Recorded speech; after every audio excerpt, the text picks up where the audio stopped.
সেনাবাহিনীর চাকুরি থেকে অব্যাহতি পাওয়ার পর মেজর জেনারেল জিয়াউল হাসানকে ঢাকা কলেজের সামনে ছাত্র ও হকার নিহতের মামলায় ইন্ধনদাতা হিসেবে গ্রেপ্তার করা হয়েছে।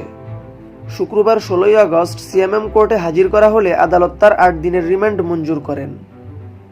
তবে সাবেক সেনা কর্মকর্তার বিরুদ্ধে বড় অভিযোগ বিরোধী মতের নাগরিকদের গুম, আয়নাঘরে নির্যাতন ও মানুষের ব্যক্তিগত কল রেকর্ড ফাঁস করা।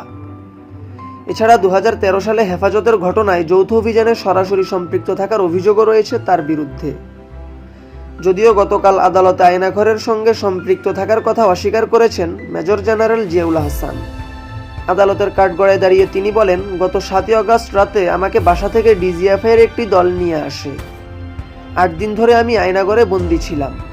আমি কোনো গুম খুনের সাথে জড়িত নই। সাবেক সেনা কর্মকর্তা বলেন, যেসব ব্যক্তি আয়নাঘর থেকে বের হয়ে আসছে তাদের কেউ বলুক আমি তাদের সেখানে রেখেছি। যেভাবে আমাকে নিয়ে দোষারোপ করা হচ্ছে সেটা সঠিক নয়। আমি অসুস্থ, হার্টে ব্লক সহ অন্যান্য সমস্যা রয়েছে। ইসরায়েলি আড়িপাতার যন্ত্র প্যাগাসাস সফটওয়্যারের বিষয়ে আদালত জানতে চাইলে তিনি দাবি করেন, প্যাগাসাস বলে কিছু নেই, কোনো মোবাইল ট্র্যাকিং করেননি বলেও দাবি করেন তিনি। এর আগে গত 5 আগস্ট আওয়ামী লীগ সরকারের পতনের পর 6 আগস্ট মেজর জেনারেল জিয়াউল হাসানকে চাকরিচ্যুত করা হয়। পরে দেশ থেকে পালিয়ে যাওয়ার সময় তাকে বিমানবন্দর থেকে আটক করা হয় বলে জানায় বিমানবন্দর সূত্র। জিয়াউল হাসান সেনাবাহিনীর পাশাপাশি র্যাব, জাতীয় নিরাপত্তা গোয়েন্দা সংস্থা, ন্যাশনাল টেলিকমিউনিকেশন মনিটরিং সেন্টারে দায়িত্ব পালন করেছেন। কর্মজীবনের বিগত 1 দশকের বেশি সময় গুম, খুন ও ব্যক্তিগত ফোন কলে আড়িপাতা সহ বিভিন্ন বিতর্কিত কর্মকাণ্ডের অভিযোগে তিনি সমালোচিত হয়েছেন। তবে তৎকালীন সরকারের আস্থাভাজন হওয়ায় ক্রমান্বয়ে পদোন্নতি পেয়ে মেজর থেকে মেজর জেনারেল হয়েছেন জিয়াউল হাসান। জিয়াউল হাসানের জন্ম 1970 সালের 4 ডিসেম্বর ঝালকাঠি জেলায়। 1991 সালের 21 জুন তিনি বাংলাদেশ সেনাবাহিনীতে পদাতিক কর্মকর্তা হিসেবে কমিশন লাভ করেন। তিনি সেনাবাহিনীর একজন প্রশিক্ষিত কমান্ডো ও স্কাই ডাইভার। আওয়ামী লীগ সরকার ক্ষমতায় আসার পর 1 বছরের মাথায় 2009 সালে মেজর থাকাকালীন জিয়াউলকে র্যাব 2 এর ভাইস ক্যাপ্টেন করা হয়।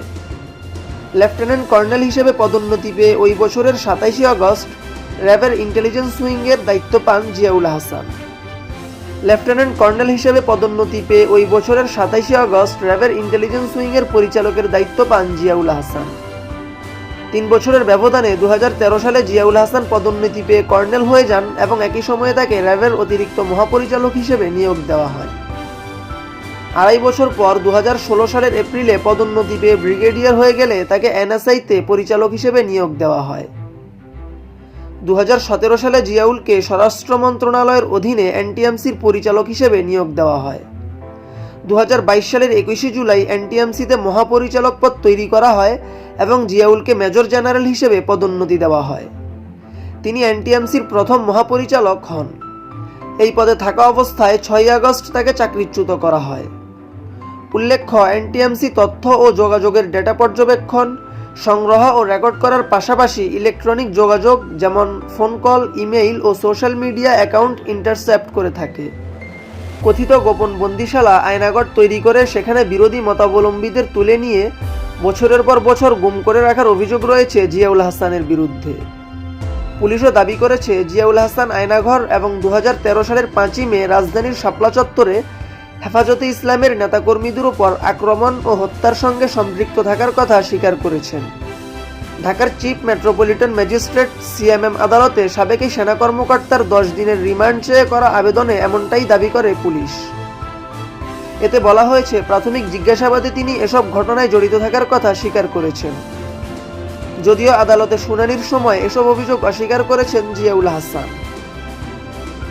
এনটিএমসিতে দায়িত্ব পাওয়ার পর জিয়াউল হাসান সরকার দলীয় ও বিরোধী দলীয় হাই প্রোফাইল নেতাসহ আইনশৃঙ্খলা বাহিনীর সদস্যদের ব্যক্তিগত ফোনালাপও রেকর্ড করতেন।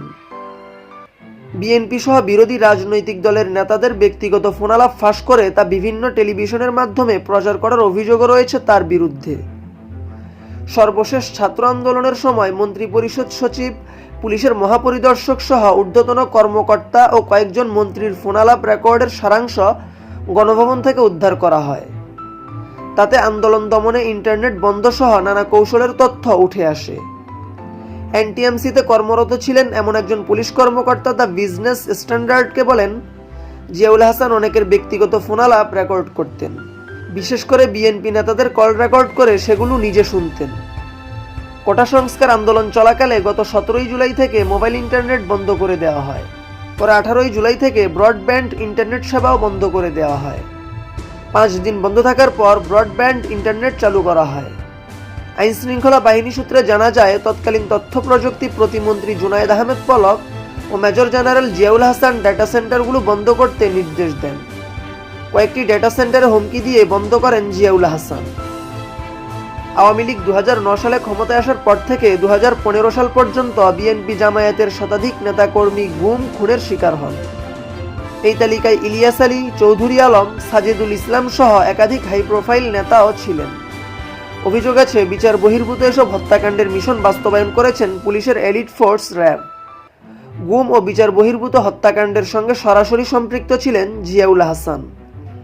তার ইন্ধনে ঢাকা মহানগরীতে গুম ও বিচার বহির্ভূত হত্যাকাণ্ড সংঘটিত হয়েছিল বলে গোয়েন্দা সূত্রে জানা গেছে। সূত্র জানায়, 2012 সালের 17 এপ্রিল বিকাল 3টার দিকে ইলিয়াস আলী সিলেট থেকে বিমানযোগে ঢাকায় আসেন। ওই দিন রাতে হোটেল শেরাটন থেকে বাসায় ফেরার পথে তাকে গুম করা হয়। সূত্রের দাবি, ইলিয়াস আলীর গুমের সঙ্গে সরাসরি জড়িত ছিলেন জিয়াউল হাসান। তিনি ওই দিন ইলিয়াস আলী যে ফ্লাইটে সিলেট থেকে ঢাকা এসেছিলেন, সেই ফ্লাইটেরই যাত্রী হয়ে তাকে অনুসরণ করেছিলেন। এছাড়া 2014 সালে নারায়ণগঞ্জের আলোচিত 7 খুনের ঘটনায় সম্পৃক্ততার অভিযোগ উঠেছিল মেজর জেনারেল জিয়াউল হাসানের বিরুদ্ধে। সেই সময় তিনি র্যাবের অতিরিক্ত মহাপরিচালক ছিলেন। ওই সময় হাইকোর্টের নির্দেশে গঠিত জনপ্রশাসন মন্ত্রণালয়ের তদন্ত কমিটি তাকে জিজ্ঞাসাবাদও করেন। সূত্রের দাবি, জিয়াউল হাসান এই হত্যাকাণ্ডের সঙ্গে জড়িত ছিলেন, কিন্তু তৎকালীন সরকারের আস্থাভাজন হওয়ায় তিনি বেঁচে যান।